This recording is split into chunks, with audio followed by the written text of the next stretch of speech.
Kalau BUT itu sudah pasti termasuk dalam salah satu kriteria PKP, pengusaha kena pajak. Jadi penghasilannya itu bisa dibilang setahun itu 500 juta ke atas. Itu pasti wajib bayar pajak. Itu. Nah, contohnya kalau misalnya kita bekerja sama dengan salah satu badan usaha, itu akan ketika kita membayarkan fee-nya mereka itu wajib dikeluarkan PPh 23. Tapi kalau misalnya dia bukan berbentuk badan usaha, maka yang dikeluarkan adalah PPh 21. Itu selama yang dibayar adalah individu. Kalau yang dibayar bukan individu, misalnya golongan ataupun tim, selama dia bukan BUT, itu jatuhnya PPh 22 nanti. Ya. Nah, itu untuk yang di skema potong. Jadi nanti siapa yang melakukan pemotongan, berapa persentasenya, itu nanti dijelaskan di next slide-nya. Jadi wajib potong ini juga dilakukan oleh semua pihak, baik negeri maupun swasta. Jadi tidak ada yang dikecualikan, semuanya sama. Iya, 21 dan 23 ini dikenakan ke madrasah negeri maupun swasta. Tuh. Nah, terus yang selanjutnya untuk terkait PPh 22 ini termasuk di salah satu skema pungut. Nah, kalau tadi kan potong itu kan skemanya dia kita terima 10, tapi karena ada PPh atau PPh 21 ataupun 23, kalau skema potong itu nanti yang kita dapatkan bisa jadi 9 atau 8, tergantung besaran potongannya berapa. Sedangkan kalau pungut itu biasanya nilainya bertambah apa yang kita bayarkan. Contoh di sini kan untuk skema pungut ada PPh 22 dan juga ada PPN. Contoh kita beli laptop 10 juta, PPN yang diterapkan saat ini itu kan 11%. Bisa jadi naik, bisa jadi tidak, tergantung siapa yang menang pilpresnya. Kan iya, kan yang bisa merubah skema berapa persennya kan yang punya ini ya, pemangku kebijakan. Nah itu saat ini masih 11%. Itu semoga bisa turun menjadi 10. Itu. Nah, kalau untuk di skema pungut itu dia ada pertambahan nilai. Jadi misalnya tadi contoh beli laptop 10 juta, maka ketika itu dikenakan PPN atau kita membayarkan dengan PPN-nya, jadi bayarnya 11.100.000. Seperti itu, karena dikali 11%-nya berapa? 11.100.000. Itu karena untuk di PPN itu kan ada pertambahan terkait pembayarannya. Nah, nanti akan dijelaskan juga untuk skema PPN yang diterapkan di madrasah dan juga swasta. Tinggal nanti menentukan siapa pemungut atas PPN-nya tersebut. Itu nanti akan dijelaskan juga siapa pemungutnya. Nah, untuk PPh 22 kabar baiknya sesuai dengan Juknisbos di bab 7, untuk madrasah negeri maupun swasta yang menerima BOS itu ditiadakan PPh 22 ya. Itu karena sebenarnya PPh 22 ini lebih ke yang melakukan adalah bendahara pemerintah maupun juga bendahara BUMN. Itu dengan limitasi biasanya 2 juta. Nah, PPN juga wajib dibayarkan apabila si penjual merupakan PKP, pengusaha kena pajak. Jadi misalnya kita beli laptop tadi, kita madrasah swasta contoh. Ketika kita mau membayar 11.100.000 tadi itu yang termasuk PPN, kita harus minta faktur pembayaran pajaknya. Jangan sampai itu nggak ada, karena bisa jadi nanti barang yang kita terima itu belum mengeluarkan pajak. Itu tahunya dari mana, tinggal minta e-fakturnya aja ke penjualnya. Selama ada e-fakturnya, berarti barang kita beli itu aman. Karena sesuai Juknisbos, untuk terkait pengadaan termasuk barang elektronik itu harus ada pengeluaran atau bukti pengeluaran pajaknya.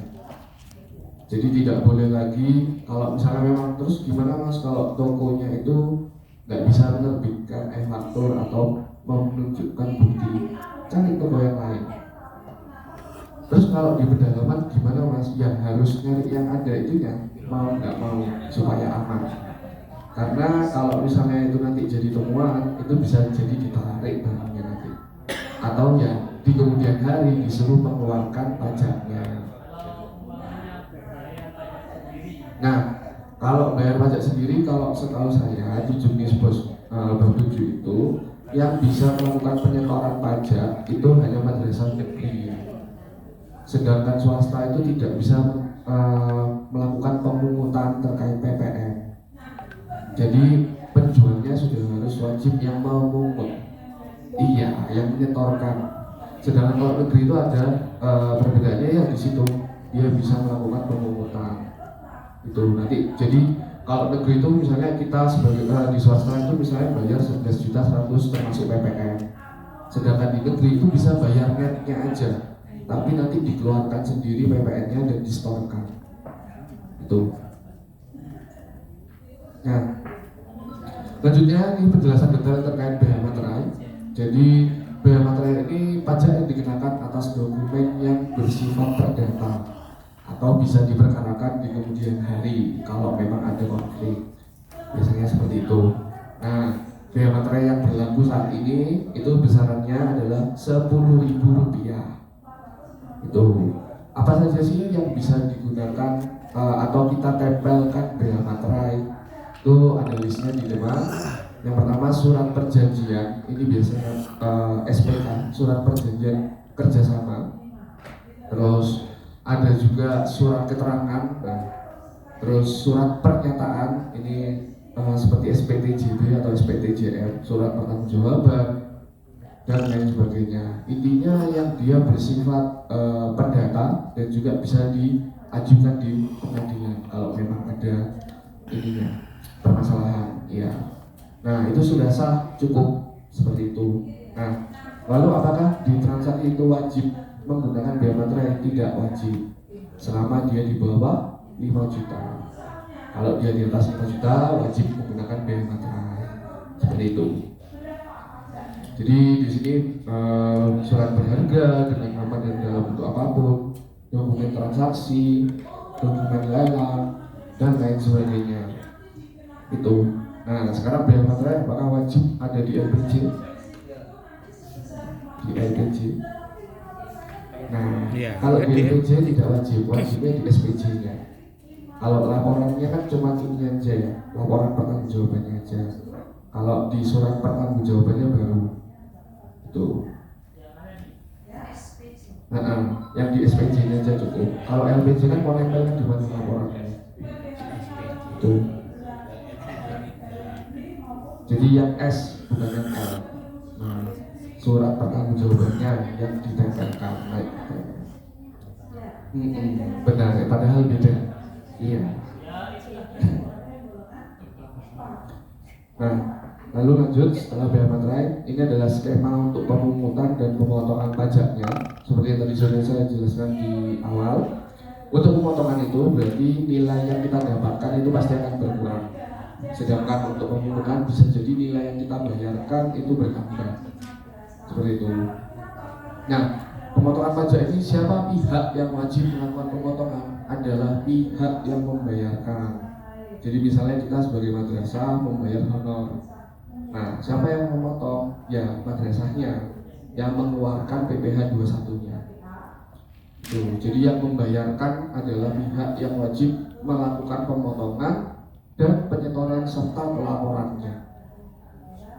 Seperti itu. Dan ini berlaku untuk negeri maupun swasta. Untuk yang skema pemotongan. Jadi skema pemotongan apa aja? PPh 21 dan 23. Ya. 21 dan 23. Itu. Jadi pemotongan dilakukan oleh pihak-pihak yang melakukan pembayaran terhadap yang menerima penghasilan. Itu. Nah, terus selanjutnya ada pemungutan pajak. Di sini kegiatan pemungutan pajak itu bisa sejumlah pajak yang terutang atas suatu transaksi. Jadi misalnya tadi pembelian laptop itu 10 juta, maka kita memiliki hutang untuk mengeluarkan PPN-nya sebesar 11%, yakni 1.100.000. Itu. Jadi kegiatan pemungutan ini tinggal nanti siapa menentukan siapa yang melakukan pemungutan. Kalau kita di madrasah swasta, yang wajib melakukan pemungutan adalah penjualnya. Tapi kalau negeri itu nanti ada ketentuannya sendiri. Tuh, pemungutan dilakukan oleh wajib pungut. Nah, itu nanti wajib pungutnya akan kita jelaskan juga. Nah, lanjut kita masuk ke yang penjelasan terkait pemotongan. Nah, di sini ada, jadi untuk skema pemotongan atau PPh 21 dan 23. Untuk PPh 21 itu untuk lebih gampangnya membedakan. Intinya kalau misalnya memang itu individu berarti PPh 21. Tapi kalau misalnya dalam bentuk badan usaha itu pasti 23. Terus bukan individu tapi dalam bentuk badan usaha tapi di luar PKP. Dia bukan termasuk yang PKP karena mungkin penghasilannya di bawah kriteria PKP-nya. Itu berarti PPh 22. Itu.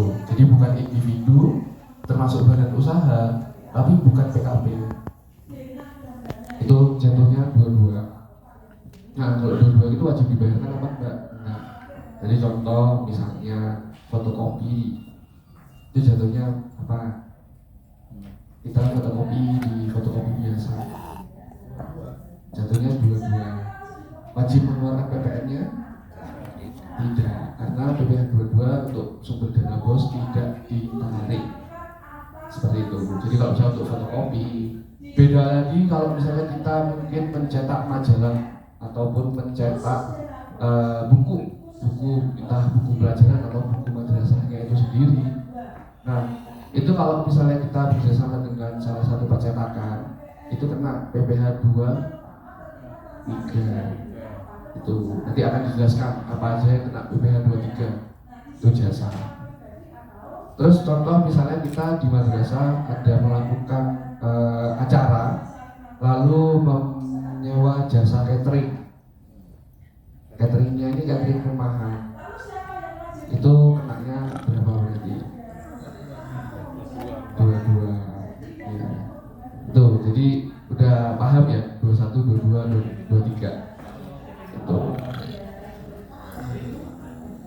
Catering rumahan. Tapi kalau misalnya cateringnya yang besar kayak misalnya hotel gini yang berarti jatuhnya 23. Iya, karena sudah pasti dia termasuk PKP. Nah, untuk PPh 21 sendiri subjek pajaknya itu ada banyak. Jadi ada pegawai tetap, tidak tetap, bukan pegawai, dan juga termasuk peserta kegiatan.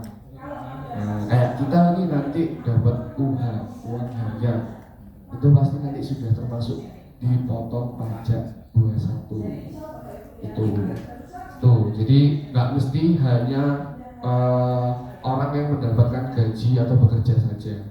Kita mendapatkan honor, asing narasumber, peserta, dan lain sebagainya. Intinya ada kegiatan, itu pasti akan dikeluarkan namanya PPh 21. Itu untuk subjek pajaknya yang ada di PPh 21. Lalu untuk PPh 23, subjek pajak itu sudah pasti cuma satu, yaitu badan usaha tetap. Jadi kalau misalnya dia sudah termasuk BUT, bisa jadi dia kena PPh 23. Itu. Nah, untuk objek pajaknya bisa jadi untuk yang di 21 itu merupakan gaji yang kita terima bulanan ataupun upah harian ataupun honorarium, tunjangan, dan juga pembayaran jenis lainnya. Jadi misalnya kita dapat tunjangan transportasi, nah itu biasanya akan ada dikeluarkan PPh 21-nya. Dan juga kalau misalnya dijadikan satu, itu juga bisa jadi kita cukup satu kali aja melakukan membayar PPh 21-nya. Beda lagi kalau misalnya kita dalam misalnya 6 bulan ini akan ada acara pengawasan ujian. Nah, itu bisa dikeluarkan PPh 21-nya juga karena termasuk uang peserta kegiatan. Tuh. Kenapa? Nominalnya nanti akan ada.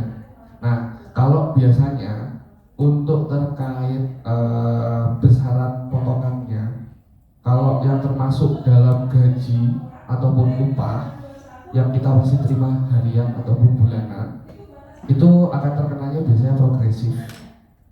Nanti tergantung besarannya berapa. Apakah dia termasuk PTKP atau tidak. Tadi range 4.500.000 atau 450.000 untuk yang harian. Sedangkan untuk yang terkait uang kegiatan dan lain sebagainya, kalau punya NPWP itu 5% final. Kalau tidak punya 6%. Kalau Bapak Ibu PNS sesuai golongannya. Golongan 1 dan 2 0. Golongan 3 5.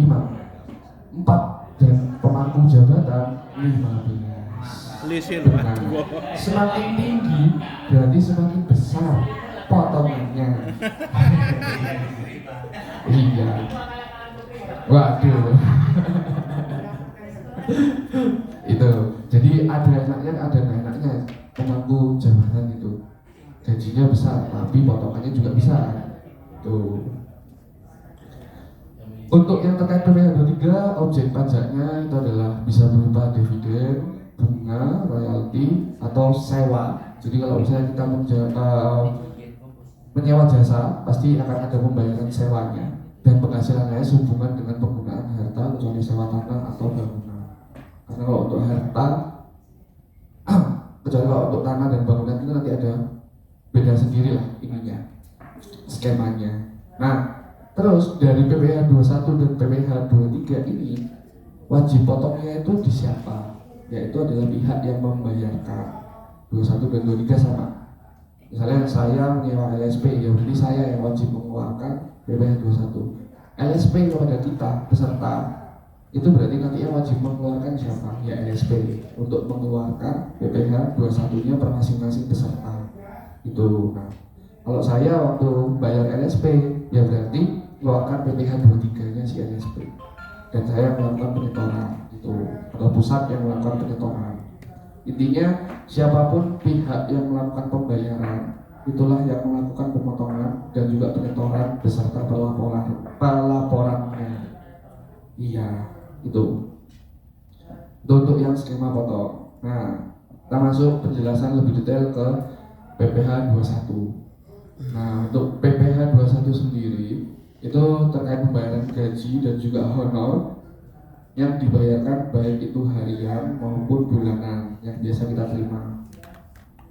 Nah, baik pegawai tetap maupun tidak tetap itu sama-sama akan dikenakan yang namanya PPh 21. Jadi tidak lihat statusnya dia sudah diangkat atau belum, tetap atau tidak tetap, kontrak atau tidak kontrak itu sama. Jadi biasanya kan ada tuh kerjanya apa mas? Freelance. Nah, freelance itu tetap sama, walaupun dia tidak terkait ke instansi apapun, selama dia termasuk PTKP, ya harus wajib mengeluarkan pajak. Itu. Jadi walaupun dia nggak punya perusahaan yang menaungi dia, kalau freelance kan biasanya bebas ya, mau kerja apa aja. Selama penghasilan sebulannya itu dia termasuk dalam salah satu kategori PTKP, ya wajib untuk mengeluarkan PPh 21-nya. Itu biasanya kan dari project ke project. Itu project 1 kelar, nanti tinggal ke project 2. Itu nanti siapa yang membayarkan, ya yang membayarkan nilai projectnya itu. Itu. Jadi nggak melihat statusnya dia selama dia mendapatkan penghasilan dan termasuk di dalam kategori PTKP, maka kena PPh 21 itu. Bahkan sampai dengan kita selaku peserta kegiatan pun yang mendapatkan imbalan uang harian itu juga harus dikeluarkan PPh 21-nya itu. Nah ini, jadi untuk pegawai itu dibagi menjadi 2, tetap dan tidak tetap. Dan biasanya pegawai tetap itu juga akan ada yang menerima bulanan dan juga ada yang menerima harian. Nah untuk pegawai tetap dan pegawai tetap yang menerima bulanan dan juga harian itu dikenakannya potongannya adalah progresif. Nah, di mana potongan progresif itu, contoh ini perhitungan 1 tahun ya. Perhitungan 1 tahunnya contoh dia si A, ya.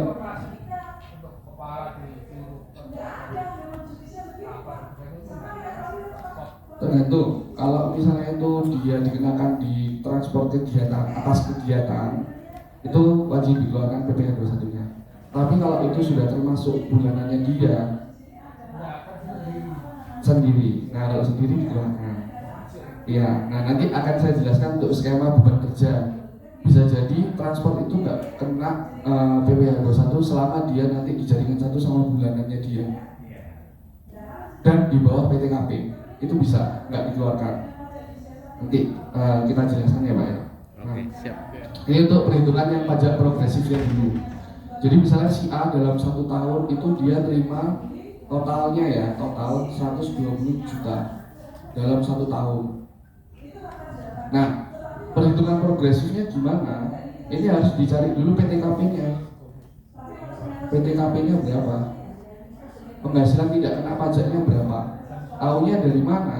Yaitu 12 bulan dikali dengan sekarang adalah 4.500.000. Dalam kasus ini si A ini dia menerima gajinya bulanan. Jadi PTKP-nya berapa? 4,5 juta. Nah, di sini 12 dikali 4,5 juta.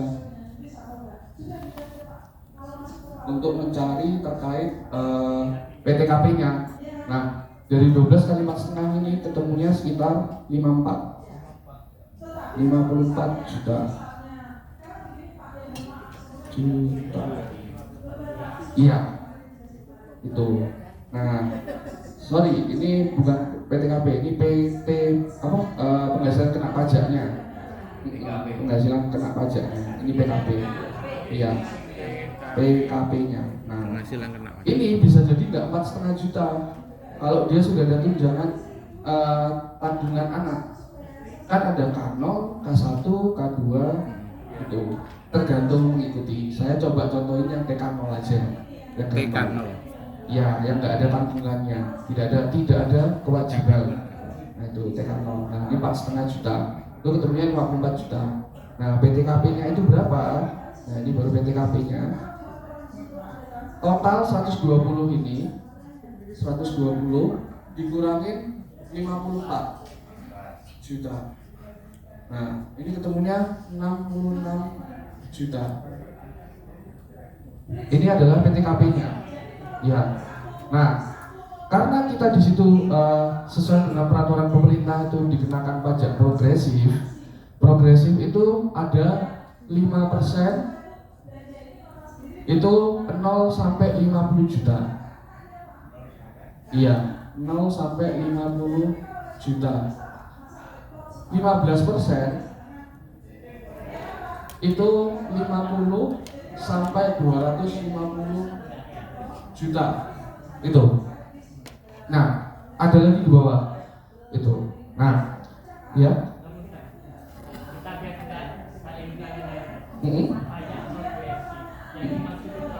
Nah, pajak progresif itu adalah pajak yang akan dikenakan ke kita untuk terkait gaji. Jadi peraturan pemerintah itu untuk gaji penghasilan baik tetap maupun tidak tetap yang didapatkan harian maupun tidak harian atau bulanan seperti kita itu akan dikenakan pajak progresif. Ya ini. Setahu saya ya, maaf ya. Nah, Pajak progresif itu biasanya kalau kita memiliki kendaraan dua. Apa sama dengan itu? Iya, sama. Untuk di PPh 21 memang dikenakannya pajak progresif. Kita bisa cek aja di ininya. Penghasilan itu kenanya juga progresif.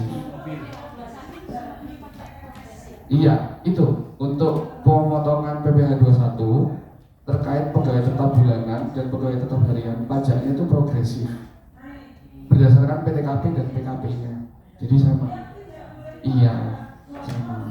Ini untuk menentukan berapa sih kita harus mengeluarkan bulanan pajaknya itu. Nah ini cuma kita contoh nyari case hari tahunannya dulu, nanti tinggal dibagi 12, maka itulah nilainya. Nah di sini kita akan kena di range mana? Berarti range ini 5% sama 15%. Kenapa? Karena totalnya adalah 120 juta. 120 juta masuk di range pertama. Nah kenapa dinamakan progresif? Dia nggak harus langsung kena 15%, 15%, tapi harus melewati dulu 5%-nya. Itu kenapa namanya progresif. Jadi misalnya, total tahunan kita dapatnya 120 juta. Oh berarti tinggal bayar 15% aja, enggak. Kalau progresif kita tetap harus menghitung rate sebelumnya.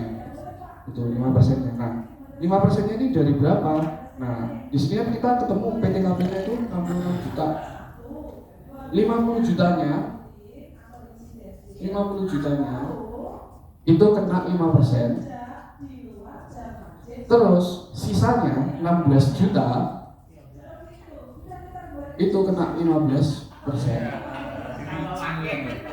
Iya, itu semakin besar gaji, semakin besar potongannya. Itu. Nah, ya udah nanti ketemu nih bulanannya berapa, apa 1 tahunnya berapa harus diinikannya pajaknya. Nanti tinggal dibagi 1 tahun, dibagi 12. Nanti ketemu bulanannya berapa. Iya.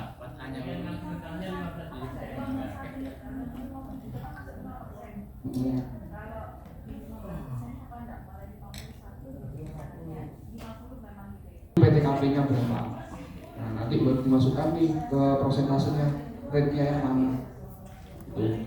Semakin besar ya semakin ini juga. Iya. Itu terkait perhitungan pajak progresifnya, baik harian maupun bulanan. Nah, kalau harian bagaimana? Ya tinggal perkalian yang 4,5 ini dikali 450.000 aja. Karena dia PTKP-nya itu 450.000 harian.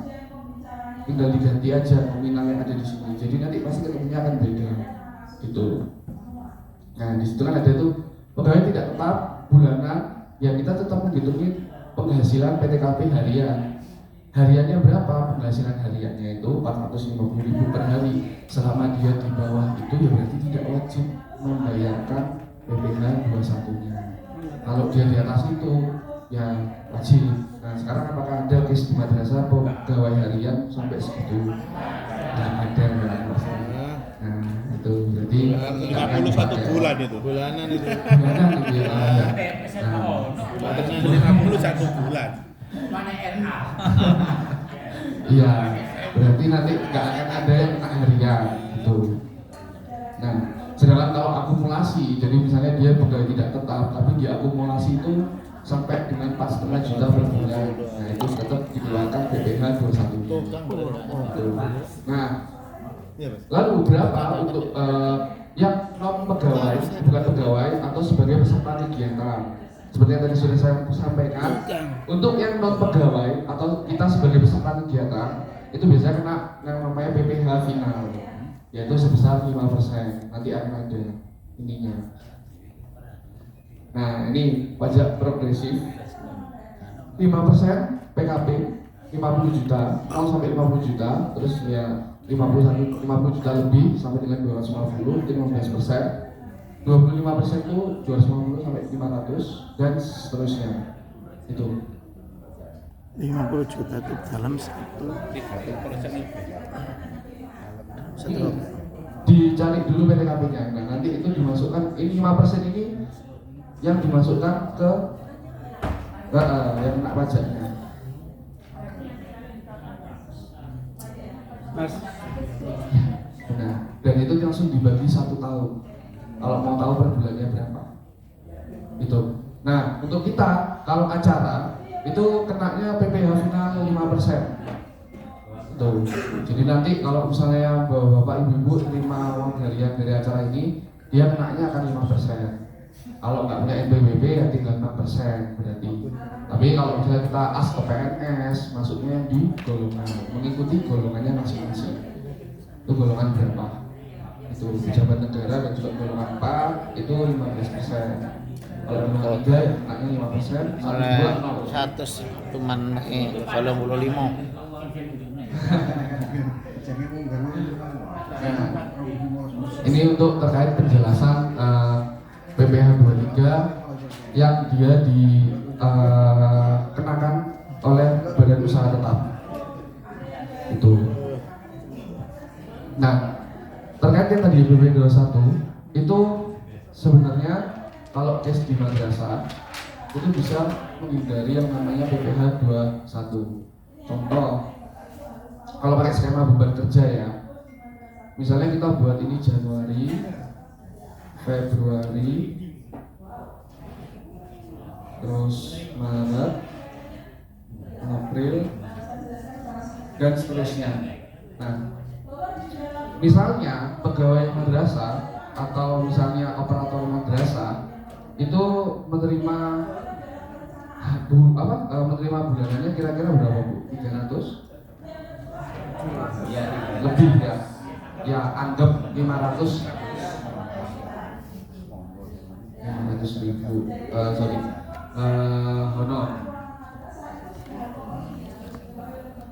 honor anggap aja ya Bu ya 200 ribu ini contoh aja.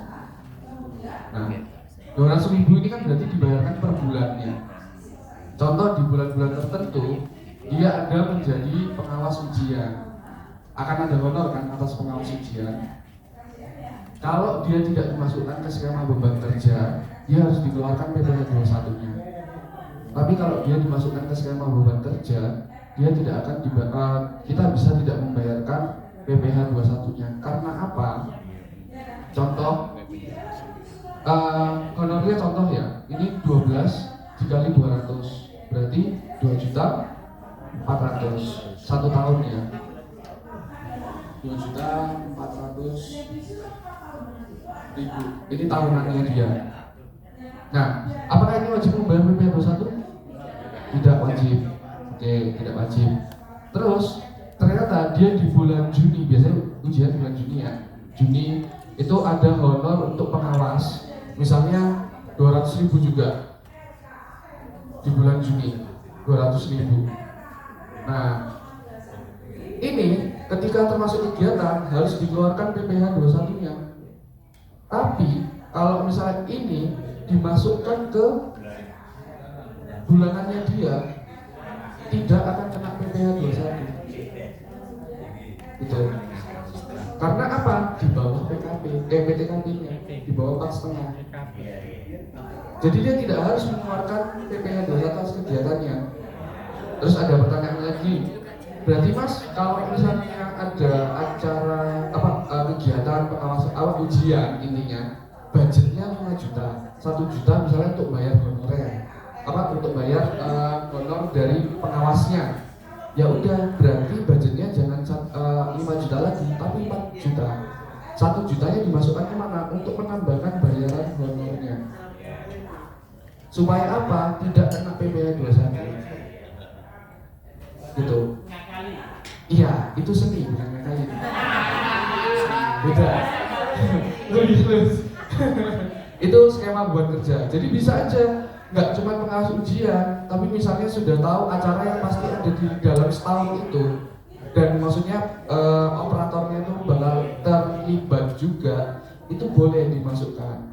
Jadi nanti bayarannya berapa? Ya dia bukan 2.400.000, tapi misalnya kan ujian 2 kali ya dalam setahun, 2 semester kan. Nah, ya berarti dia terimanya harusnya dalam setahun itu 2.800.000 harusnya terimanya. Tinggal dibagi 12 untuk tahu berapa per bulannya. Benar. Itu kalau skema beban kerja memang harus tahu dalam setahun. Iya, itu kalau misalnya mau tidak membayar PPh. Iya, berarti waktu ujian ya udah nggak terima apa-apa, kan sudah dimasukkan ke dalam sini. Iya, itu. Ya, itu tergantung masing-masing madrasah mau seperti apa.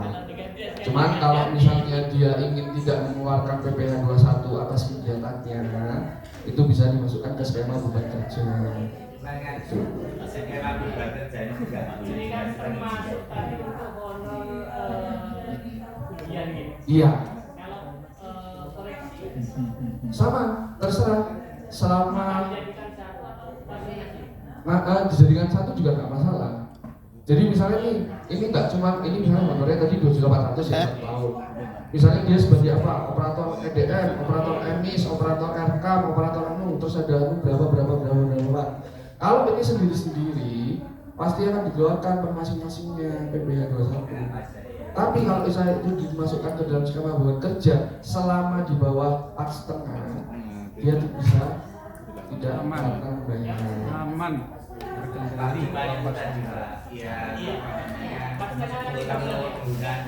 bulan, per hari. Iya, yang bulan 4,5 di bawah 1 tahun. Kalau di bawah intinya apa biasanya per bulannya di bawah 4,5 itu pasti tidak kena pajak. Kalau di atasnya masih kena.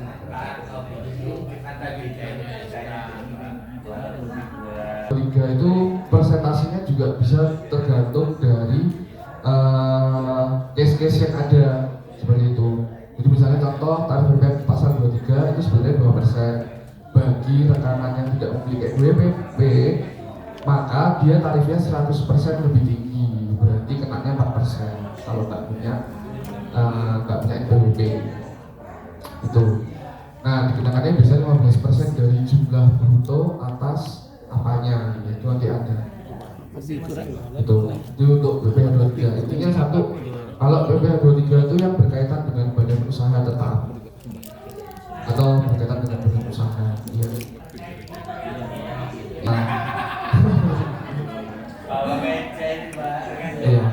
Nah, biasanya itu kalau untuk BPH 23 itu kan berupa jasa biasanya. Jadi kayak kita persewaan ini alat-alat dan lain sebagainya. Nah, ini di sini ada nih jasanya apa saja. Jasa. Tuh, jadi kalau misalnya fotokopi itu bukan jasa percetakan. Karena banyak juga ada beberapa madrasah itu bilang, "Mas, ini saya mau keluarkan PPH 23-nya untuk fotokopi." Ya, kok PPH 23? Harusnya kan 22 dan 22 tidak dikenakan di BOS. Maka harusnya tidak perlu diinputkan pajaknya. Itu ya. Ini bisa dilihat nanti di slide-nya itu jasanya apa saja. Ini ada banyak, nggak mungkin saya baca satu-satu. Kalau 23 nggak ada batasnya. Oh, 22. Kalau 22 nggak ada batasnya, Pak. Nah, ini kita masuk ke skema yang pemungutan. Pemungutan ini tadi ada dua, PPH 22 dan juga ada PPN, pajak pertambahan nilai. Jadi pajak PPN itu mungkin yang belum tahu, itu adalah pajak pertambahan nilai. Kenapa kok disebut pajak pertambahan nilai? Karena nilainya akan terus bertambah berdasarkan alur dari proses barangnya itu. Contoh, kita misalnya beli baju. Beli baju ini kan dari kapas jadi dari benang jadi ke konveksi baru ke penjualnya. Nah, proses alur dari per masing-masing itu kan ada pertambahan nilai pasti. Nah, itulah yang pasti akan dikenakan BKP, namanya barang kena pajak. Iya. Jadi kategori BKP itu apa? Biasanya paling tinggi elektronik itu pasti BKP. Ya, kalau BKP itu biasanya yang dia sudah melewati proses barangnya itu sudah melewati proses manufaktur ataupun yang lain-lain. Intinya itu ada pertambahan nilai. Nah, kalau kita belanja ke pasar kan nggak ada BPN, karena emang nggak ada proses apa-apa di situ. Ibaratnya kita beli sayur kan sayurnya belum diproses. Beda kalau misalnya kita makan di restoran, ada PPN-nya kadang kan. Nah, itu karena apa? Sudah melalui proses pemasakan. Ada pertambahan nilai di dalamnya. Iya. Tapi kalau kita belanja langsung ke pasar beli bahan-bahannya nggak ada PPN di pasar. Masa ada bilang, "Bu, beli cabai 1 kilo. Oh iya, 10.000 PPN-nya 11% ya." Kan nggak mungkin. Karena kalau dari pertanian nggak ada proses apa-apa. Jadi paling gampangnya itu contoh misalnya baju. Nah, ini misalnya dari petani kapas. Nah, dari petani kapas ini mungkin bisa jadi ke perusahaan benang. Sini saya singkat aja perusahaan benang. Nah, ketika ini beli ke sini itu tidak ada yang namanya PPN karena belum ada pertambahan nilai. Jadi pure cuma harga teman mungkin ya. karena petaninya temannya ternyata. Nah itu ketika ini jatuh dari benang ke konveksi ke perusahaan konveksi. Nah ketika dia jatuh ke perusahaan konveksi, tergantung si pemilik perusahaan benang ini apakah dia termasuk PKP. Kalau dia termasuk PKP maka akan ada pajak yang harus dikeluarkan. Tapi kalau dia bukan termasuk PKP maka tidak perlu mengeluarkan pajak. Dan biasanya harga yang dibayar itu net. Itu karena apa? Prosesnya masih belum ada lagi. Nah nanti dari konveksi ini jatuh ke toko baju,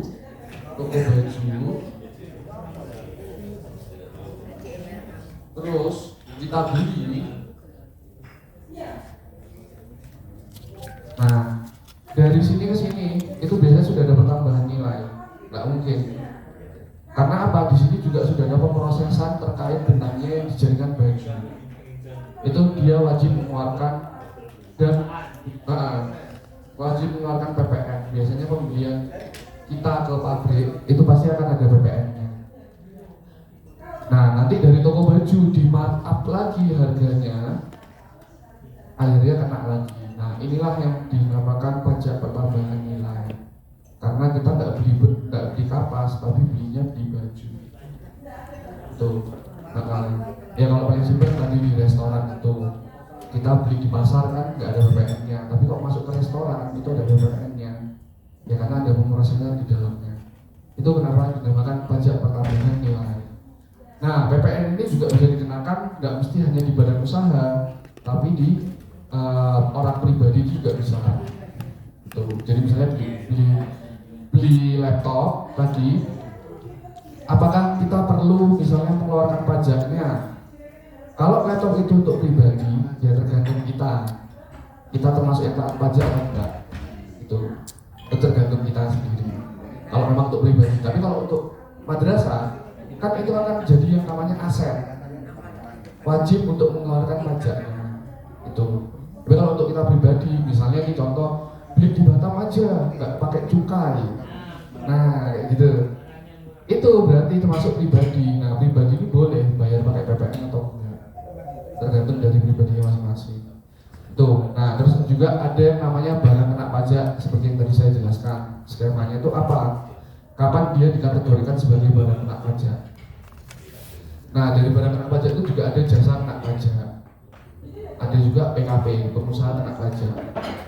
Jadi kita wajib membayarkan PPN itu kalau misalnya kita sebagai swasta beli laptop, ya harus yang penjual yang termasuk PKP. Karena kita juga nggak bisa menyetorkan pajak atas barangnya itu. Tahunya dari mana? Tinggal diminta e-fakturnya aja atau bukti pembayaran atas pemotongan pajaknya itu atau penyetoran pajaknya. Itu. Nah, PPN ini biasanya yang melakukan pemungutan itu adalah bendahara pemerintah atau BUMN dan juga pengusaha kena pajak PKP itu. Jadi di situ juga pihak swasta juga nggak ada untuk melakukan pemungutan pajak, sehingga yang melakukan pemungutan itu harus bendahara pemerintah atau BUMN itu dan PKP untuk penjualnya, pengusaha kena pajaknya. Lalu karena masih sesuai sama jenis pos itu dalam pos tidak memungut PPh 22 baik negeri maupun swasta sehingga bebas pajak untuk PPh 22. Nah, cuman ini juga kita jelaskan PPh 22 itu merupakan pajak penghasilan sehubungan dengan adanya pembayaran atas pembelian atau penyerahan barang. Jadi misalnya kita fotokopi itu jatuhnya sebenarnya PPh 22. Tapi karena PPh 22 tidak harus distorkan untuk sumber yang terus itu bisa ditiadakan gitu. Lalu misalnya ada pertanyaan, terus bagaimana untuk sumber dana BKPA? Nah itu beda lagi case-nya. Jadi untuk yang saat ini kita bahasnya untuk yang bos PPh 22. Membeli naskah itu ke siapa Pak? Ke KKM. Pasti ada bukan sih wajib. Kalau pajak apa enggaknya dilihat dari ininya dulu, transaksinya sama BUT atau enggak. kita kadang beli barang di situ di struk sudah ada PPh atau PPN 10%. Iya. Pertanyaannya, apakah PPN itu betul-betul dibayarkan oleh pengusaha itu? Yang pertama. Yang kedua, apakah struk itu absah sebagai sebuah laporan? Oke. Ya. Pertanyaan yang pertama, apakah itu distorkan? Iya. Sebenarnya dengan dia melabelin itu sudah dipotong pajak, itu absah juga untuk ditaruh di pelaporan pertanggungjawaban pembelanjaan. Struknya. Itu sah. Karena apa? Kita juga e-faktur itu kan biasanya memang pakai struk yang ada itu ada potongannya. Masalah itu distorkan apa enggak? Itu udah urusan pihak yang sebelah sana. Itu. Yang penting itu ada tulisannya dan maksudnya pun kalau misalnya auditor datang, ini sudah dikeluarkan, ini di notanya ada. Sudah di store apa enggak? Ini udah bukan urusannya kita sebagai madrasah untuk memvalidasi mana udah di store belum. Nah, kan itu. Cuma kalau dibilang itu absah apa enggak itu sah, Pak. Makanya Boleh. pegawai pajak itu dugi-dugi. Biasanya misalnya beli ngisi BBM itu kan sudah ada itu potongan. Ya, Itu bisa. Itu sudah pasti. Nah, urusan itu nanti store apa enggak ya bukan urusan kita. Itu. Yang penting sudah ada notanya dan sudah jelas di situ ada pemotongannya atau termasuk PPN-nya. Itu. Itu yang saya jelaskan. Jadi PPN itu adalah pajak pertambahan nilai yang merupakan pajak atas konsumsi barang atau jasa di dalam daerah pabrik. Dikenakan atas barang kena pajak, jasa kena pajak, BKP ataupun JKP. Nah, yang termasuk BKP tadi yang saya jelaskan di depan ini itu penentuan dia BKP atau enggaknya itu tergantung dari apakah sudah melewati proses sebelumnya atau masih tetap bentuknya, wujudnya itu masih tetap. Itu. Nah, jika salah satu dari ketiga di atas tidak terpenuhi, PPN tidak perlu diperhitungkan. Itu kenapa kalau kita belanja di pasar tidak ada PPN. Karena memang tidak termasuk BKP dan juga JKP. Itu. Nah, di sini ada perbedaan untuk madrasah swasta dan negeri terkait wajib pungut PPN-nya. Nah, wajib pungut PPN-nya ini untuk madrasah negeri itu bendahara madrasah apabila tidak melebihi 2 juta dan tidak dipecah, tapi PPN tetap dibayarkan ke pihak penjual. Jadi misalnya kita beli barang di bawah 2 juta, itu boleh penjualnya yang melakukan penyetoran. Tapi kalau misalnya contoh tadi kita beli laptop 10 juta, yang wajib memungut adalah madrasah negerinya, yang wajib menyetorkan pajaknya. Jadi berapa yang dibayarkan? Hanya 10 jutanya aja. Nanti 1.100.000-nya harus dikeluarkan pajak dan buktinya juga dilampirkan di di laporan pertanggungjawaban pembelian barang tersebut. Iya, walaupun PKP untuk negeri itu. Iya bisa. Soalnya di sini sesuai sama jenis bos, bendahara madrasah apabila tidak melebihi 2 juta dan tidak dipecah, PPN itu bisa dibayarkan ke pihak penjual. Berarti kalau misalnya lebih 2 juta harus melakukan pemungutan sendiri. Untuk menjawab tadi misalnya disetor apa enggak, nah, itu. Itu. Jadi kalau saya madrasah negeri apabila tidak melebihi 2 juta maka bisa membayar PPN-nya itu atau pemungutannya itu diserahkan ke pengusahanya atau penjualnya. Tuh. Tapi kalau melebihi biasanya dia wajib melakukan pemungutan. Iya. Kalau 2 juta di situ kan tidak melebihi 2 juta. Berarti kalau iya. Iya, tetap madrasah negeri ya Pak. Kalau swasta di situ dia yang wajib melakukan pemungut adalah PKP. Jadi sudah jelas di sini ya perbedaannya. Enggak ada Pak. Intinya semua barang yang berapapun itu selama dia masuk di BKP dan JKP wajib mengeluarkan PPN-nya Pak.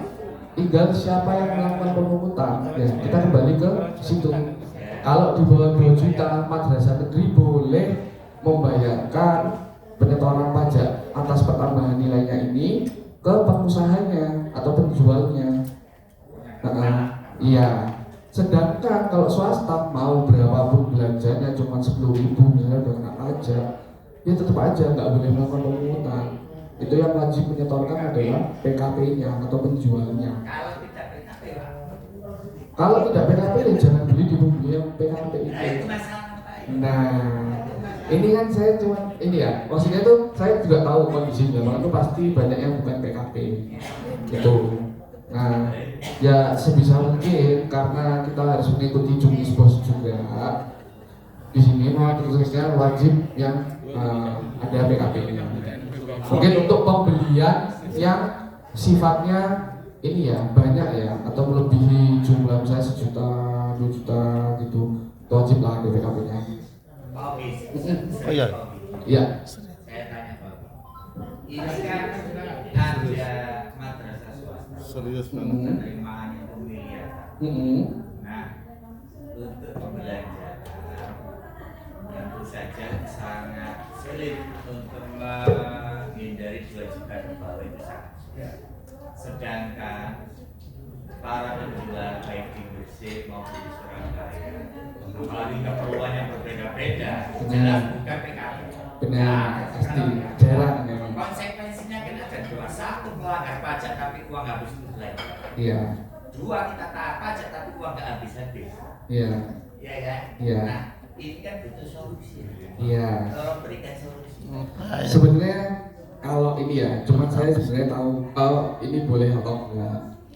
Cuman saya tuh pernah tahu kalau misalnya ada case seperti itu tuh biasanya yang penting itu di notanya ada pemotongannya aja. Masalah nanti itu dibayarkan apa enggak kan itu urusan penjualnya, ya kan? Ya. Masalahnya berani enggak dia mengeluarkan nota pembayaran pajak atas itu walaupun dia bukan PKP. Itu. Soalnya tetap di notanya tuh harus ada pengeluaran PPN apabila barang itu termasuk PKP. Mau nggak mau itu karena nanti biar apa kalau misalnya nanti dicek oleh auditor, irjen ataupun apa itu kita udah aman. Nanti masalah itu disetorkan atau enggak ya itu udah urusan pribadi pengusahanya itu. Jadi apakah wajib di PKP ya sebenarnya tidak itu, apalagi kalau sama pembeliannya cuma ini. Cuman kan maksudnya kita aja kadang beli makan aja sudah kena PPN tuh. Jadi sebisa mungkin itu tetap di penjual yang ada PKP-nya. Kalau saya ya memang sulit itu. Nah, tapi nanti ya sesuai sama kondisi wilayahnya masing-masing seperti apa itu. Nah, ini pelaporannya itu wajib disampaikan itu per tanggal berapanya. Ini bisa jadi ada perubahan. Jadi kalau untuk PPh 21 batas akhir pembayarannya adalah tanggal 10 bulan berikutnya. Berarti kalau misalnya kita ingin membayarkan PPh 21 untuk bulan Desember, berarti sebelum tanggal 10 bulan Januari 2024. Tuh. Dan batas pelaporan terakhirnya itu tanggal 20 bulan berikutnya. Ini terkait penyetoran dan pelaporan untuk terkait pajak ya, PPh 21, 22, 23 dan PPN. Nah, selanjutnya orang yang lebih rincinya nanti bisa di-download untuk Jungkis Bos itu nanti ada di bab 7. Tinggal dipelajari aja. Di sini sudah lengkap sebenarnya. Itu. Nah, ini cuma kilasan umumnya. Itu.